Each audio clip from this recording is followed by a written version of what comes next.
Bahasa dan Sastra Indonesia. Saya dari kelas 4 dan saya dari kelompok 10. Perkenalkan, nama saya Putri Naura Nazifa Hashim dari Prodi Pendidikan Bahasa dan Sastra Indonesia, Rombel 4 kelompok 10. Perkenalkan, nama saya Muhammad Soim dari Prodi Pendidikan Bahasa dan Sastra Indonesia, Rombel 4 dari kelompok 10. Perkenalkan, nama saya Intan Wiani Kaprilia dari Prodi Pendidikan Bahasa dan Sastra Indonesia, Rombel 4 kelompok 10. Bab 3. Bunyi bahasa. Syarat bunyi bahasa. Yang pertama, adanya udara sebagai energi yang keluar dari paru-paru pada sebagian besar bahasa. Yang kedua, adanya alat ucap manusia, yaitu artikulasi. Yang ketiga, adanya hambatan. Ada dua macam hambatan, yaitu hambatan oleh pita suara dan hambatan oleh artikulator pada titik artikulasi. Proses terjadinya bunyi bahasa. Yang pertama, mengalirnya udara dari paru-paru keluar paru-paru. Yang kedua, aliran udara dari paru-paru dihambat oleh pita suara, sehingga terjadi getaran yang disebut proses fonasi. Yang ketiga, setelah dihambat pita suara, udara dihambat oleh artikulator dan titik artikulasi yang disebut proses artikulasi.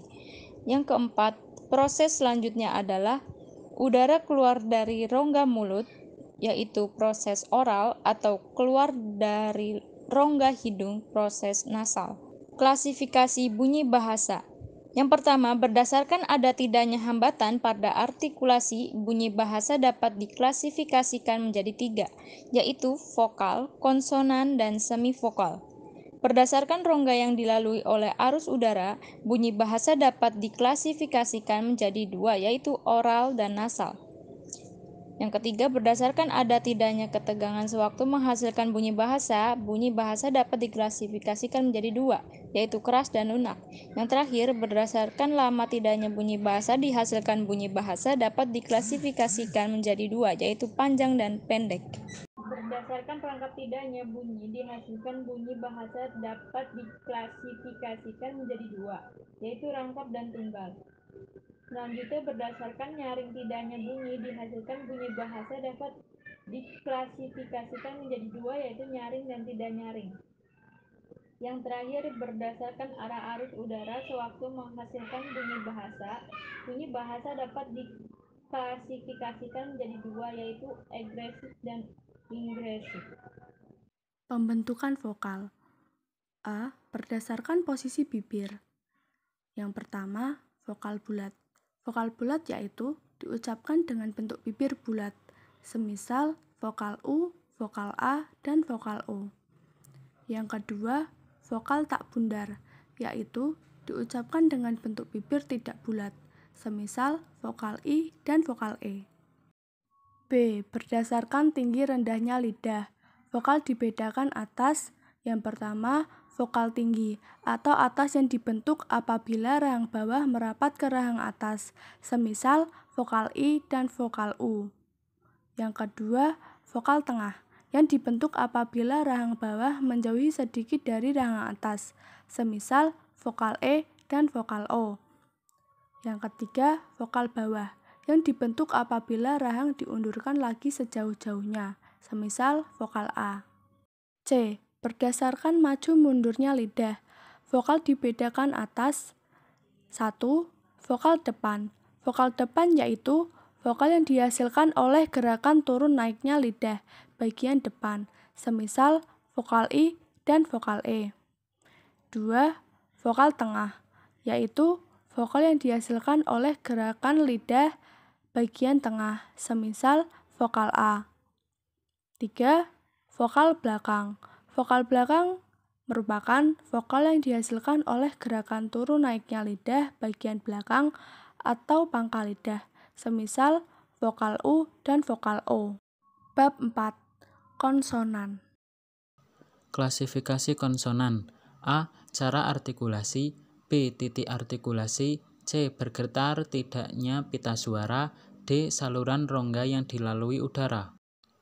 Jenis-jenis konsonan. A. Jenis-jenis konsonan berdasarkan cara artikulasi. 1. Bunyi letupan atau plosive stops. 2. Kontinuan atau kontinuan T. 3. Bunyi sengau atau nasal. 4. Bunyi sampingan atau laterals. 5. Bunyi paduan atau afrikat. 6. Bunyi geseran atau frikatif atau frikativus. 7. Bunyi geletar atau trilis. 8. Bunyi kembar atau geminal atau geminatus. B. Jenis-jenis konsonan berdasarkan tempat artikulasi. 1. Konsonan bilabial dihasilkan oleh bibir bawah dan bibir atas, misalnya P, B, M. 2. Konsonan labiodental dihasilkan oleh bibir bawah dan gigi atas, misalnya V dan F. 3. Konsonan apikodental dihasilkan oleh ujung lidah dan gigi atas, misalnya koma. Konsonan apikoalveolal dihasilkan oleh ujung lidah dan gusi, misalnya T dan D. 5. Konsonan apikopalatal dihasilkan oleh ujung lidah dan langit-langit keras, misalnya D. 6. Konsonan laminopalatal dihasilkan oleh daun lidah dan langit-langit keras, misalnya A. 7. Konsonan mediopalatal dihasilkan oleh tengah lidah dan langit-langit keras, misalnya T, D, C, J. 8. Konsonan dorsovelar dihasilkan oleh pangkal lidah dan langit-langit lunak, misalnya K, G, X. 9. Konsonan uvular dihasilkan oleh pangkal lidah dengan anak tekak, misalnya R dan Q. 10. Konsonan faringal dihasilkan oleh akar lidah dan dinding belakang rongga kerongkongan, misalnya H, J, L, X. 11. Konsonan hamzah dihasilkan oleh pangkal tenggorokan, misalnya tanda tanya. C. Jenis-jenis konsonan berdasarkan getaran pita suara. 1.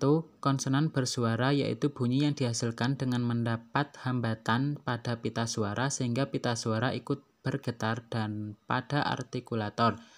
Misalnya BD, GMN, VZLR. 2. Konsonan tak bersuara yaitu bunyi bahasa yang dihasilkan dengan mendapat hambatan pada artikulator. Misalnya PLT, KF, SH. Tanda tanya. D. Jenis-jenis konsonan berdasarkan saluran udara. 1. Konsonan nasal adalah konsonan yang dihasilkan dengan udara melalui hidung, misalnya MN. 2. Konsonan oral adalah konsonan yang dihasilkan dengan udara melalui mulut, contohnya adalah konsonan selain konsonan nasal. Proses pembentukan konsonan.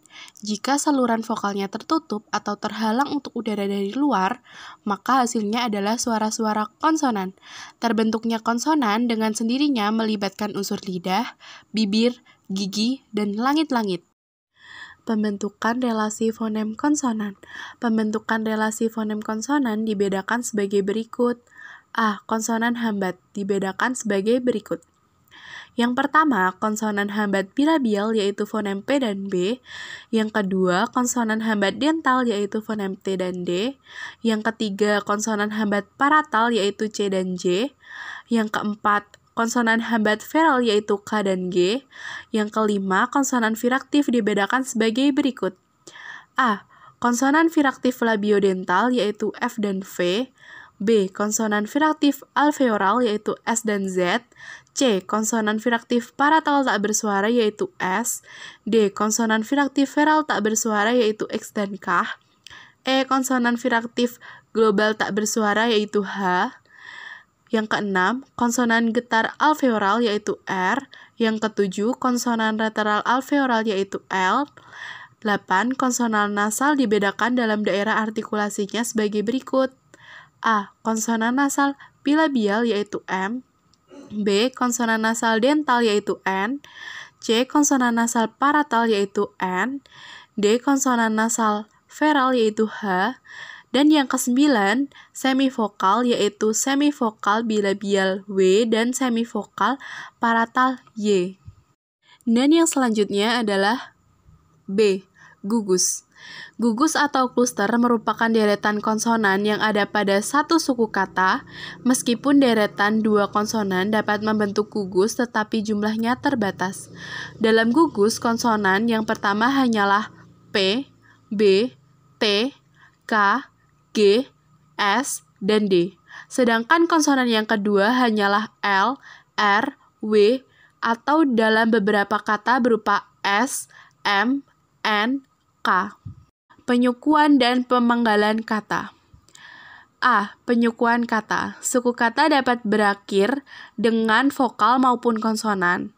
Suku kata yang berakhir dengan vokal K, V disebut suku buka, sedangkan suku kata yang berakhir dengan konsonan K, V, K disebut suku tutup.